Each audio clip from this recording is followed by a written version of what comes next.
Good afternoon. How are you? Well, there's a light rain. It's very comfortable out. Sort of like stand-up swimming. Well, in the humdingers of extraordinary, deplorable acts by Rudy Giuliani, and I can't say we've reached a new high because it all sort of fits a very low esteem all the time for whatever Rudy does. It's like he's given up. He's lost in alcohol. But let's get to it. He has apparently set up a high-rent sex slave, and he offered her $1 million a year. She spent 2 years, and she was not paid, and so she's brought a civil suit demanding that he pay her. There's an interesting question there, because if a contract is fraudulent or illegal, then public policy deems it unacceptable to enforce. And of course, Rudy is generally going to claim, if he was sober long enough to know, that he never made such a deal. So it'll be interesting to see if we have, as we say in the biz, receipts, contracts, emails, things like that, secondhand witnesses who were present when Rudy did this. And Rudy supposedly had her living with him in his apartment and in hotel rooms. So, and there are pictures of him with her and various people. So the I don't know her Trumpian declaration doesn't seem like that will hold up.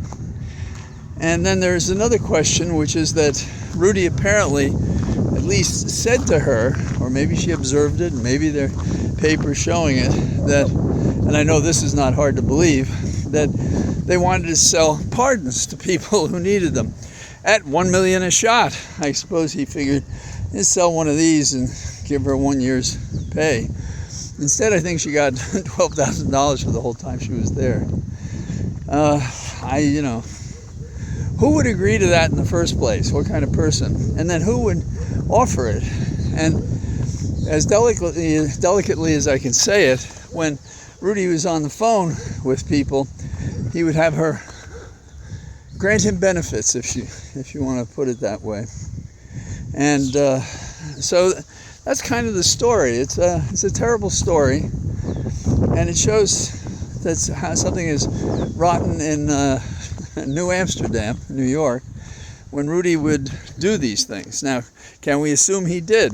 Well, it's not too far from past goings on, so who knows? We'll find out. And it doesn't surprise us that there's this kind of hideous conduct going on. It takes me back to my notion about Sir Thomas More. He was talking about destroying the laws and what happens. And he said, can you stand in the wind that blows? And we have examples of this every day. But one recent example, that is yesterday in the morning in Fairfax County, an old friend of mine, a congressman, Jerry Connolly, who keeps his district office in Fairfax, a guy came in with a bat and banged away at an intern who was on the first day of that intern's employment in Jerry's office. Jerry wasn't present. He was at a function, as happens. And another member of the office, apparently who intervened, he was also slammed with this bat. And the person was taken into custody. The staffers have, after going to the hospital, been released. So the terror remains, but the injury that they sustained was not fatal, and apparently it didn't create a chronic condition. But where does this come from? The fewer laws we have, the less respect we have for an ordered society, the more likely we invite chaos, violence, misconduct, and so forth.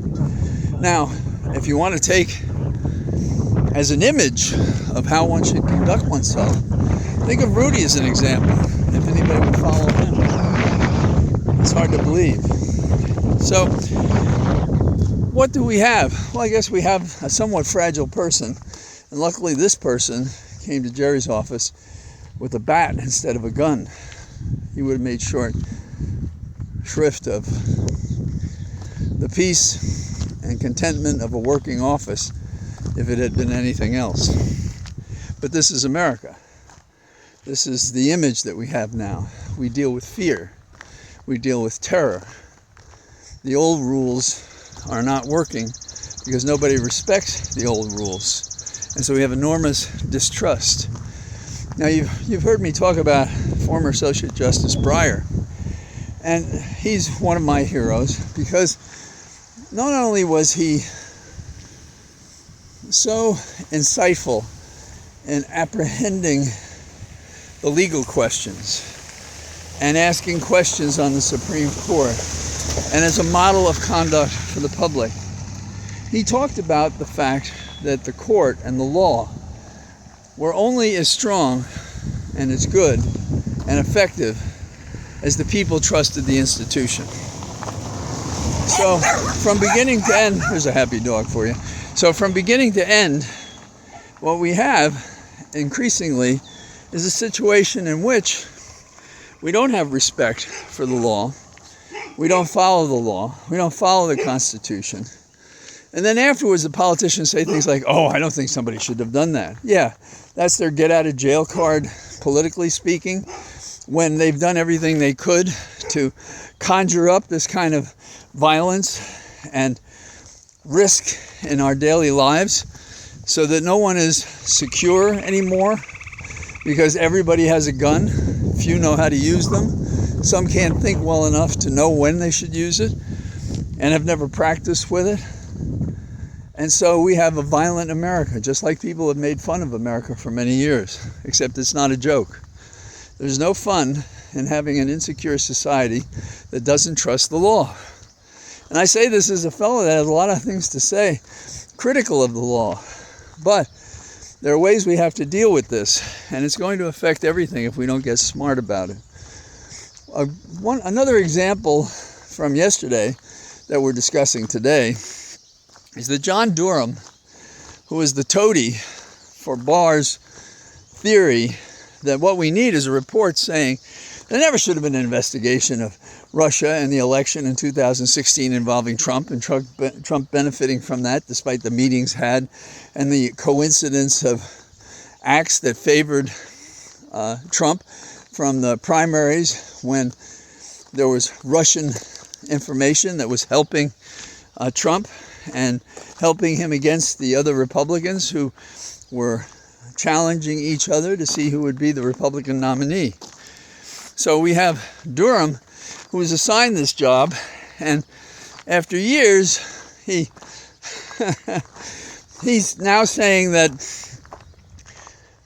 the FBI and others scammed the nation, while in my opinion, his report, 300 pages, scams the nation about these allegations of scamming. Yes, it's a circular argument, but it gets us back to the original point, which is, why would Barr do this, be so corrupt, in company with the misconduct of a guy like Rudy? Why would Durham do this? And why are we back here again in which Garland just let this report go out? So we had Barr, who tried to deceive America that the original special counsel report was, oh, I never said anything criminal about Trump. And now this report, no one has to interfere with it. You just let it go through because it attacks the FBI and it gives another issue in the general election. Now, would we have these kinds of environmental, political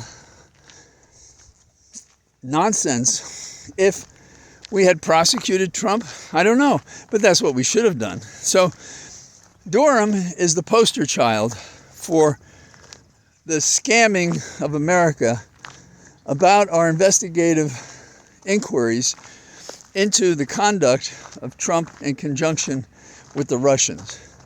Did they collude? Yes, they did. Collusion.